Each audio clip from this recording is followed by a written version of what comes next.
padahal udah pernah bersumpah. Alastu birobi bala sahid. Iya, jadi sudah apakah aku Tuhanmu? Iya gitu. Engkau adalah Tuhanku. Tapi begitu lahir, begitu balik, lepok. Pohon deui karena saking luar biasanya alam dunia. Saking enaknya.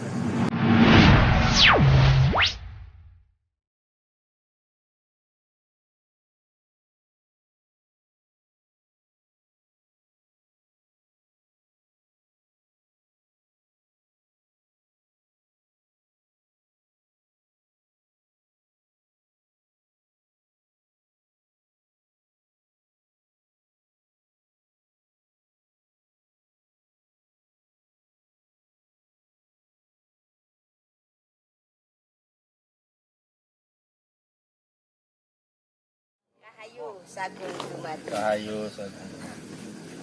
Ini kita menerangkan lanjutan yang kemarin.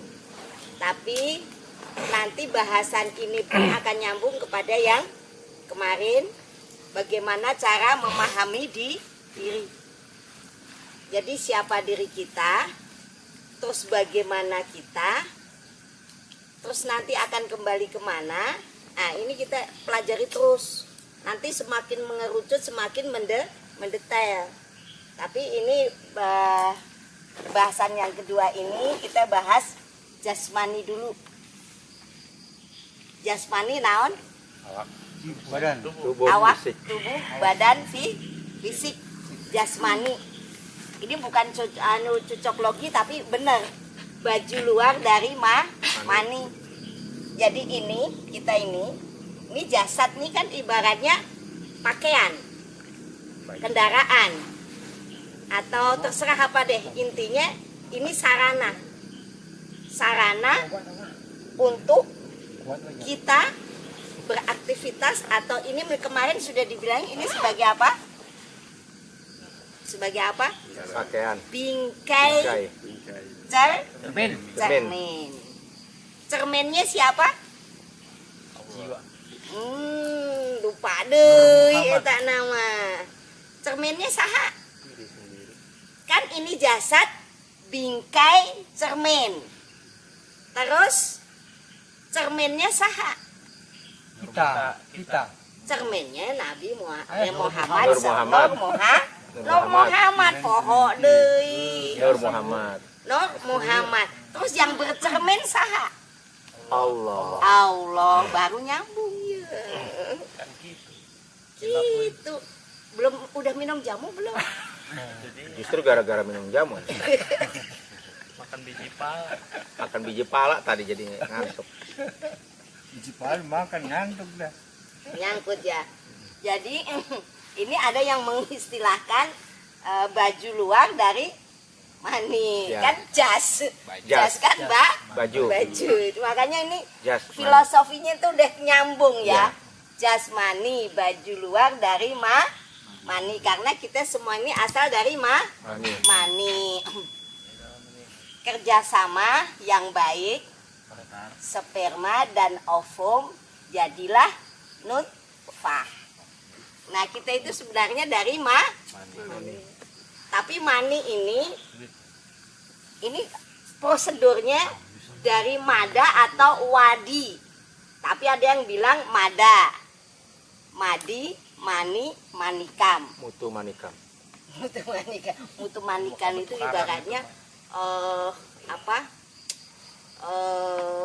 mutu manikam itu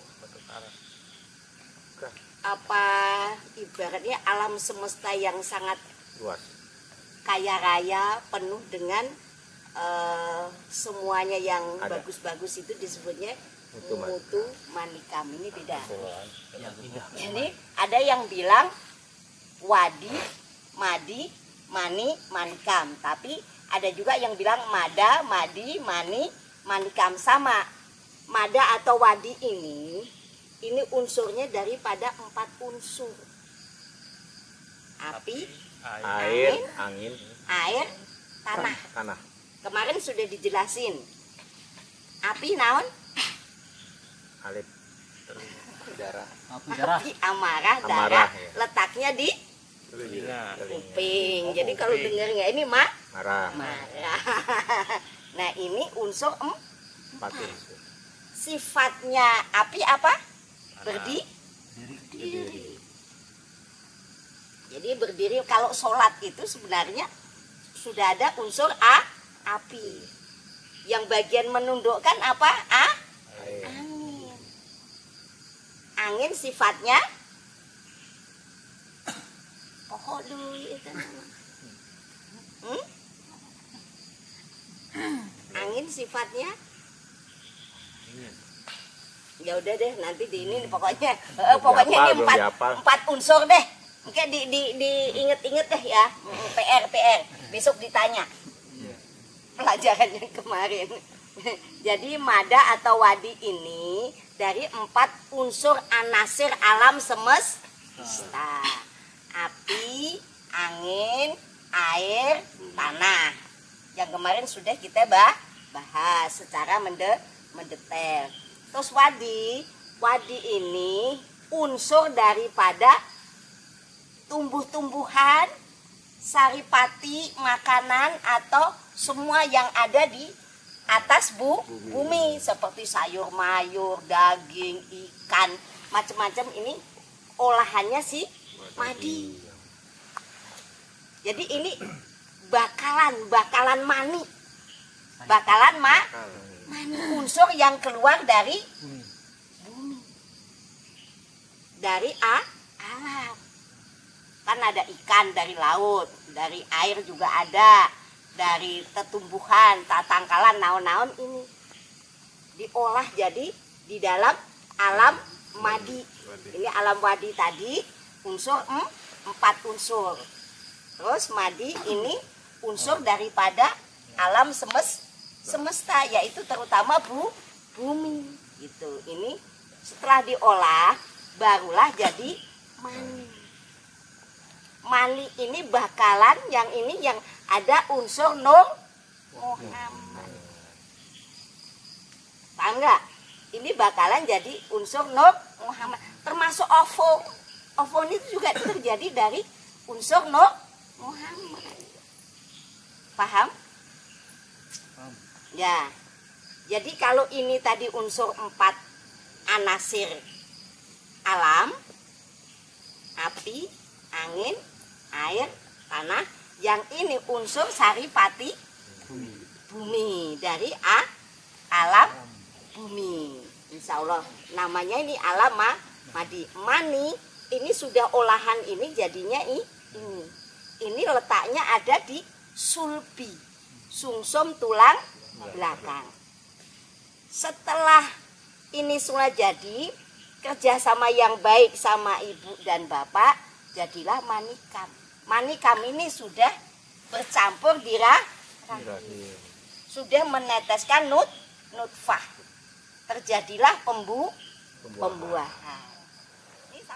Jadi misalnya kita kan nenek moyang kita, misalnya orang tua, kakek nenek, terus buyut, canggah, wareng, gantung siwur, udek-udek, tarangan bodol dan selain-lainnya itu terus sudah ada di sulbi, di sungsum tulang belakang yang kita biasanya di situ ada maul hayat air perwitosari itu. Dalam meditasi, paham nggak? Itu adalah ketemu kan sekarang? Kenapa suruh coba air perwitosari itu maul hayat, air kehidupan. Jadi seandainya biarin, nggak, kalau laki-laki nggak ada expirednya, nggak ada. Ibaratnya kalau perempuan kalau sudah nggak menstruasi udah selesai. Tapi Allah punya kuasa, ada yang sudah tidak menstruasi punya keturunan juga ada. Jadi semuanya kekuasaan Allah. Udah, ini yang maul hayat udah paham? Air kehidupan. Nur Muhammad tempatnya sulbi. sungsum tulang belakang. Jadi kalau orang berhubungan itu sebenarnya sangat sakral karena akan memindahkan Nur Muhammad Maul Hayat itu kepada pancer yang berikutnya, akan menjadi pancer. Setelah ini jadi di Manikam berhasil, itu otomatis Nur Muhammad ini sama Allah sudah dibekelin 4 petugas yang melayani. Sudah ada abdinya, sudah dikasih pengasuh, sudah dikasih prajurit. Jadi langsung punya abdi, langsung punya pengasuh, yaitu Kakang Kawah, Adiari-ari, Getih, Puser, atau Jibril, Mikail, Israfil, Israel. Paham nggak? Jadi sudah sangat makmur untuk tumbuh kembang sampai lahir. Itu sangat dijaga, sangat dirawat, dan pesuruh atau abdi atau pasukan yang dikendakin Allah itu untuk melayani Nur Muhammad itu bukan main-main, karena dari unsur malaikat. Kalau malaikat itu tidak pernah berkhianat. Ada nggak malaikat berkhianat? Nggak ada. Yang berkhianat itu siapa? Kita sama bangsa jin, karena dia juga sama kayak kita, punya tugas yang sama, cuma dia nggak kelihatan. Yang jahil juga ada, yang bandel juga ada, yang murtad juga ada, sama. Manusia juga gitu. Jadi pelayan itu tidak akan pernah dia itu berkhianat pada tugasnya. Sangat patuh sama Allah Subhanahu wa Ta'ala. Makanya di dalam rahim itu selamat. Kalau ditanya, kenapa kok ada yang cacat? Ada kan? Kenapa kok ada yang terus kekurangan ini, kekurangan itu, kena macem-macem? Itu karena kerjasama ini tidak baik. Mungkin dalam kondisi capek, stres dan lain-lain berhubungan pas jadi. Berarti bukan si pelayan. Si pelayan mah terima jadi. Terus kadang-kadang ini baru mabuk, hubungan jadi lagi. Nah itu biasanya kan, makanya di dalam Islam itu sangat rapi. Kalau mau hubungan, makan dulu yang sehat-sehat, sholat dulu, berdoa dulu, dan lain-lain. Tapi kalau biasanya kan nggak begitu. Kejadiannya mah ribet katanya gitu. Betul nggak? Keburu tidur, apalagi doanya panjang.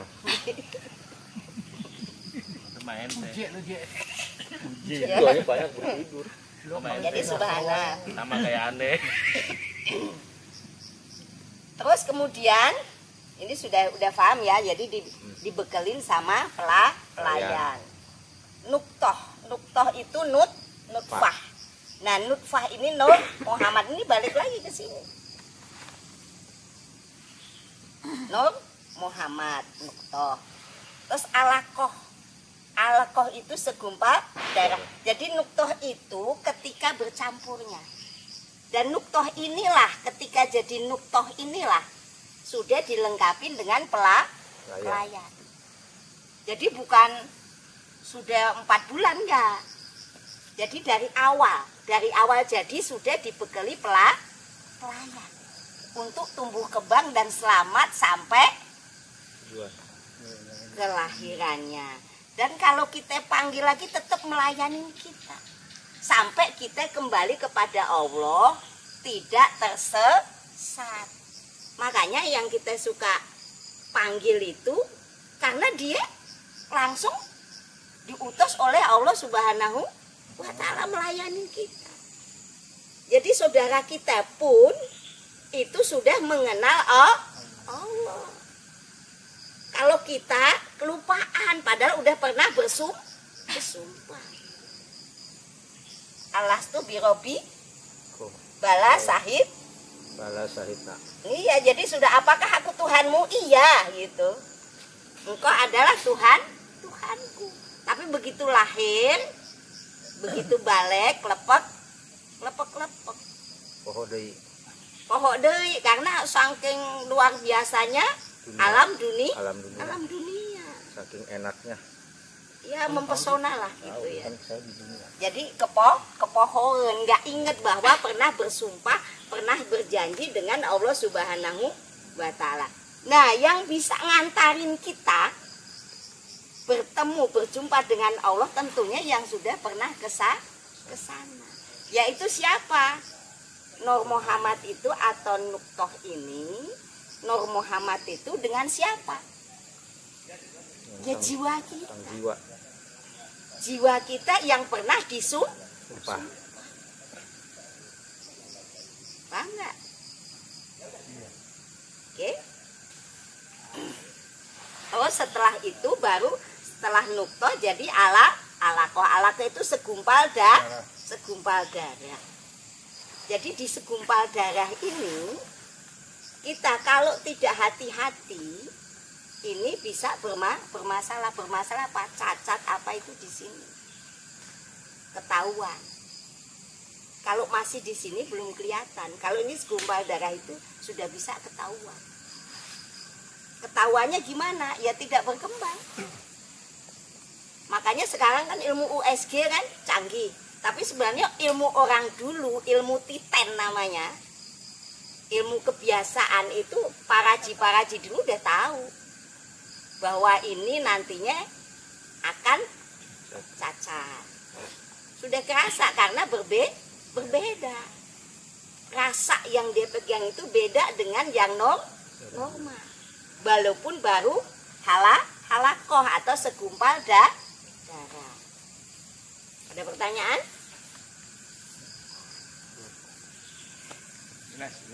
Jelas? Enggak ada yang nanya gimana kalau digugurkan? Oh iya. Ya, saya nanya kalau digugurkan gimana? Nah, ya sih. Kalau keguguran?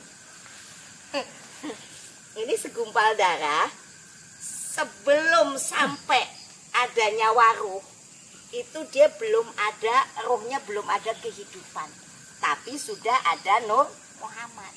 Berarti kita hanya menggugurkan Nur Muhammadnya, tapi belum ada ruhnya, belum ada nurnya. Jadi secara dosa tetap aja dosa, tapi tidak seperti kalau hukumnya sudah menjadi janin atau Izoma. Jabang ya, jadi Jabang bayi. Belum, bayinya belum, masih belum. jabang. Masih cabang. Kalau izoma itu masih jabang, belum bayi gitu. Nah nanti kalau sudah lahir baru pakai bayi. Kalau ini masihnya jabang. Kalau kejawen ini namanya nuktoh itu komo. Namanya komo, makanya kalau nggak jadi keguran disebutnya komo wurung. Komo wurung itu masih melayang, soalnya tadinya itu memang sudah ada bakalannya. Tapi ini sempurna, tidak mengalami gentayangan atau kalam enggak. Karena masih belum ada ruhnya. Jadi nanti bisa turun lagi kepada DNA berikutnya. Tergantung Allah Subhanahu wa Ta'ala. Halakoh ya. Terus setelah halakoh menjadi mudgoh. Mudgoh segumpal daging. Nah segumpal daging ini sebenarnya masih belum menempel. Belum nempel di dinding rahim, masih melayang. Jadi kalau misalnya tidak sempurna ini masih gampang untuk keluar. Karena belum 4 bulan. Kalau sudah 4 bulan, nah itu sudah ditiupkan, itu hukumnya seperti kita jasad, makanya harus dikubur, dikafanin, dikasih nama. Itu sudah kalau sudah 4 bulan. mudghah langsung izoma. Nah, izoma ini pembentukan tulang. Jadi kalau belum ada tulangnya itu belum 120 hari. Belum ditiupkan ruh. Jadi ditiupkan ruh itu kalau sudah 120 hari atau 4 bulan. Nah, ini udah sampai izoma ini berarti sudah memenuhi persyaratan selaku khalifah, selaku insan, selaku manusia. Jadi seandainya, soalnya ini sudah berbadan dan berjiwa dan berraga. Jiwa sama raganya sudah ada, walaupun belum sempurna, tapi sudah ada perangkatnya, semua sudah ada. Paham nggak nih? Jadi ditiupkan, jadi prosesnya itu panjang untuk jadi kita. Makanya begitu kita berhasil keluar ini, itu sebenarnya ajib, sangat luar biasa. Cuman kita nggak ngeh kan, kadang kita sia-siakan. Di muka bumi kita semaunya sendiri, nggak mengikutin apa asal mula Allah membuat kita itu. Bahwa Allah itu ingin menunjukkan jati dirinya, kitalah yang dijadikan makhluk paling sempurna. Karena kita dikasih kebebasan berpikir, itulah jadi tersesat. Jadi pikiran kita itu independen. Makanya bagi yang berpikir, bagi yang berakal, di Al-Quran di petunjuknya seperti itu. Cuman kadang-kadang suka ngakal. Itu jadi masalah ya. Jadi udah ditiupkan roh, ini hukumnya sama ya. Seperti kita manusia, seandainya keguguran di usia 4 bulan ini, karena dia sudah bergerak, sudah ada ruhnya. Jadi Nur Muhammad jasadiahnya sudah diliputi oleh nur atau ruh. Semua itu dari nur. Semua dari yang kemarin sudah kita jelasin detail. Itu semuanya dari nur. Emang asalnya cuma 1, kosong doang, ya kan? Tapi kekuatannya luar biasa. Dia ingin menunjukkan jati dirinya supaya ada dimengerti, ada cerita. Terus yang batin, ini tadi ini unsur daripada yang dohir ya, sampai ditiupkan ruh. Terus dibekelin unsur yang batin, nyawa sempurna meliputi diri nur. Jadi nyawa itu, paham nyawa nggak tuh? Nyawa, ruh, benar. Karena semuanya kan dari ruh, semua dari nur ya. Nyawa sempurna meliputi diri. Jadi kalau nyawa nur tadi belum kekuatan energi, belum meliputi organ tubuhnya dari jasadnya ini, belum disebutnya nyawa. Kalau sudah meliputin, sudah jadi kehidupan, disebutnya nyawa. Paham nggak? Jadi nyawa ini gabungan antara jiwa dan nur. Bukan raga loh, ini jiwa ya. Jadi jiwa sendiri itu nggak akan hidup kalau tidak ada nur. Kalau jiwa kan tadi, kalau raga kan ini tadi nih, jasad dia kan ini. Ayan, karazia kan ini. Yang ini ayan, sabitanya ini. Yang batinnya. Batin itu nggak sendiri. 2 unsur. Yaitu yang disumpah sama nur atau kekuatan atau setrum. Kalau nggak ada setrum nggak bisa, walaupun ini hebat, punya perbendaharaan ilmunya Allah Subhanahu wa Ta'ala. Ibaratnya dia nggak bisa gerak kalau nggak ada nur. Nur itu naon? Energi. Jangan bilang cahaya gitu, yang nur cahaya, tapi energi. Jadi nyawa itu sempurna bila ada nur dengan jiwanya. Jiwa itu siapa? Yang pernah disumpah. Ketika di alam Lahut. boleh, alam azali boleh. Yang kemarin kita ini kan alam azali. Jadi sudah paham ya, jiwa, nyawa ya, nyawa. Terus jiwa ini semangat aja nggak akan bisa. Jiwa itu semangat aja nggak akan bisa, ilmu aja nggak akan bisa. Harus dibarengin dengan urip atau kekuatan nur, kekuatan setrum. Nah, kekuatan setrum ini setelah menjiwa jadi jiwa, jadi hidup, jadi turun naiknya nafas. Paham nggak? Jadi jiwa itu turunnya kepada nyawa, jiwa, nafas.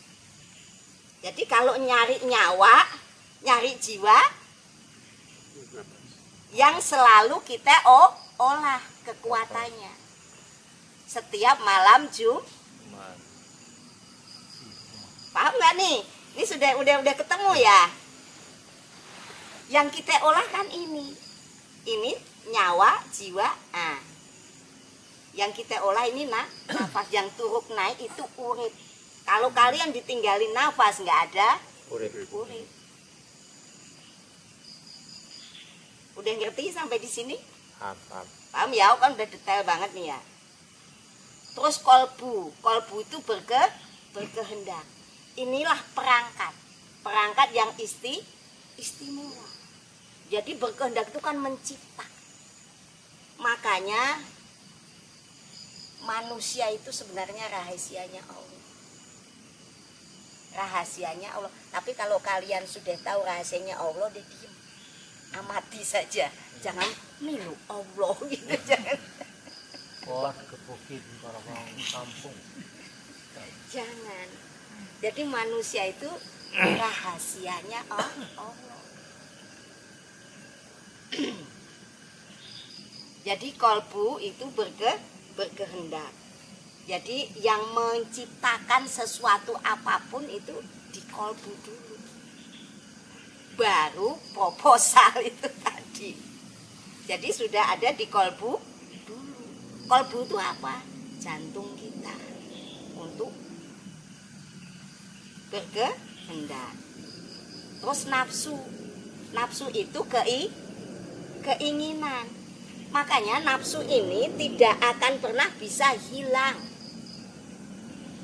di dalam tubuh kita, karena ini termasuk perangkat atau sistem. Sudah dalam sistem insan atau manusia. Nafsu itu keinginan, kemauan. Apa aja? Ini dijabarkan ada, ya biasanya 4 unsur ya kita. Itu nafsu baik itu mutmainah. Tapi mutmainah baik pun kalau berlebihan tidak baik, dipukul diem gitu. Orang hartanya ini dihabisin diem gitu. Nama kebablasan itu namanya. Anaknya diapa-apain orang diem itu namanya baik kebablasan. Tetap ada porsinya, aturannya sesuai dengan Al-Quran dan Sunnah. Itu kan Al-Quran Sunnah itu rambu-rambu, pedoman, hukum, supaya kita tidak kebablasan, supaya kita tahu jalan. Jadi nyetir agak ini sesuai dengan Allah punya kuasa, punya kehendak, punya kemauan menjadikan khalifah. Kan tujuannya menciptakan untuk menjadikan khalifah. alam semesta ini supaya diatur, dikelola supaya jadi lebih baik. Tapi setelah di tangan manusia jadinya lebih hancur. Ya sudah dijawab masing-masing. Terus amarah, ini nafsunya jelek. Jeleknya amarah itu kalau dia sedang marah, sedang emosi. Karena kemarahan sifat amarah ini kadang tidak terkendali, kadang lebih jahat, lebih kejam daripada makhluk yang dimurkai oleh Allah. Sama binatang aja kalau baru marah kalah kok binatang tuh. Betul nggak? Kalah. Kadang-kadang coba sesadis-sadisnya binatang itu nggak ada loh yang makan sesamanya itu. Betul nggak? Betul. Yang makan sesamanya itu manusia. Kanibal ada. Kadang kalau sekarang lebih sadis daripada kami kanibal ya. Iya. Masya Allah, masya Allah. Kalau kita biasa makan bersama, Bu. Ya, alhamdulillah. Nah ini subhanallah nasi amaroh. Ini makanya ini harus kita kendalikan. Dengan apa? Dengan kita memahamin ini tadi, mengolah ini tadi, kekuatan ini, kekuatan hidup bisa mengendalikan amarah. Gitu. Terus ini kadang baik, kadang jelek. Nah ini di tengah-tengah nih. Wayajid wayankus, kalau imannya baru bagus ya gitu kan. Kalau imannya baru turun ya wassalam gitu kan. Ini namanya lawama. Ini di tengah-tengah ini, kadang baik kadang jelek. Kalau imannya pas naik ya pakai peci, kalau pas enggak ya sudah ikut mabuk, ikut apa kayak gitu kan. Ya ikut sesuka-suka gue lah gitu kan. Gitu. WA dihapusin, WA dihapus, video-video dihapus. Nah gitu. Ntar dicari lagi mana sih yang kemarin. ntar posting lagi. Kok nggak ada yang ngirim? Mana sih yang kemarin kirimin gitu kan. Orang-orang nggak sadar. Pura-pura diem. Padahal nggak ngerti. Terus ini Sophia, ini berusaha atau ikhtiar. Berhubung jadi perangkat lahir batin ini sangat lengkap. Inilah kejadian kita, diri kita. Jadi kita itu luar biasa, kita itu ajaib. Sudah sangat luar biasa. Kalau kalian nggak tahu diri itu Masya Allah. Namanya kurang apa? Kurang ajar. Kurang asem. Minta diasemin jadi. Terus ini perangkat lagi nih. Ini masih perangkat daripada insan sebelum dilahirkan. Ini semua sebelum dilahirkan. Yang ini tadi kan udah luar biasa. Nah, ini. Berpikir dikasih akal. Jadi sebelum lahir itu sudah dikasih akal. Ini semua diberikan ketika usia berapa? 110. Makanya kalau kita mau pendidikan prenatal itu dari usia 4 bulan. Jadi disebutnya pendidikan prenatal itu pendidikan ketika usia 4 bulan. Karena dia sudah dilengkapi. Bisa udah akalnya, udah berpikir, udah nyambung. Kalau emaknya stres nanti bisa anak itu jadi dua sisi. Kadang dia hiperaktif, kadang dia pendiam aja, pasif. Itu. Makanya kalau ibu hamil jangan dibuat stres. Tambahin. Terus percaya, iman. Udah dikasih iman karena sudah wanafaktu tadi kan. Itu. Sudah disumpah, sudah ini, jadi udah dikasih percaya iman. Sudah disumpah, sudah dikasih macem-macem kan. Jadi ini sudah dikasih iman. Jadi fitrahnya iman itu manusia sudah ada walaupun dilahirkan oleh siapapun, dari negara manapun, dari kalangan apapun, itu sudah dibekali dengan iman. fitrah kita mengakui ada Allah itu sudah ada. Karena mulai 4 bulan sudah ada perangkat. Sudah ada softwarenya yang ini sudah ada. Mendengar sama. Terus bagaimana kalau bayi tuli? Ya kan? Ini tadi nih kembali kepada kerjasama yang manikam tadi. teknik membuat. Ya, tekniknya itu kurang apa itu? Kurang bahan kan berarti. Nyambung. Atau mungkin udah sempurna terus berantem dipukul-pukul. Nah, bisa juga. Terus atau mungkin pengen dikeluarin minum obat dan nggak jelas. Nah, itu bisa. Itu kalau misalnya ada bilang apa mukul binatang gitu kan efeknya ke bayi. Itu mitos. Mitos ya. Itu mitos. Kalau diyakini jadi benar. Karena ana inda dzoni abdi. Allah tergantung sangkaan hambaku. Kan jadi proposal, jadi alam bawah sadarnya mengikat. Jadilah kebenaran. Karena diyakini. Mitos kalau diyakini benar. Jadi kejadian.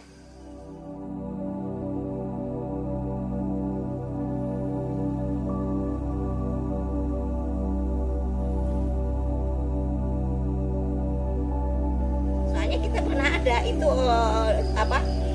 pencari ular. Yaitu anaknya keluar udah di ini jangan. Karena diyakini. Kalau diyakini ya nggak jadi apa-apa. Sama kita nih ketemu hantu pocong, kok beda dengan yang hantu luar negeri adanya apa vampir dan yang lain-lain. Kenapa? Karena imajinasi alam bawah sadarnya mengorbitkan itu. Tapi kalau setannya Indonesia mah kalah, kurang canggih sama setannya luar negeri. Pocong lompat-lompat gitu, ngejar kita bisa lari gitu, ngesot lagi lebih lama lagi. Ganti baju Bu. Nah iya. Terus. Waduh, ya kan? kadang-kadang tinggal di atas pohon ya. Iya. Kelihatan di bawah. Jadinya Masya Allah lah, nggak kurang canggih gitu. Kalau setannya luar negeri kan pakai jas rapi gitu kan, bisa terbang lagi gitu kan. Subhanallah.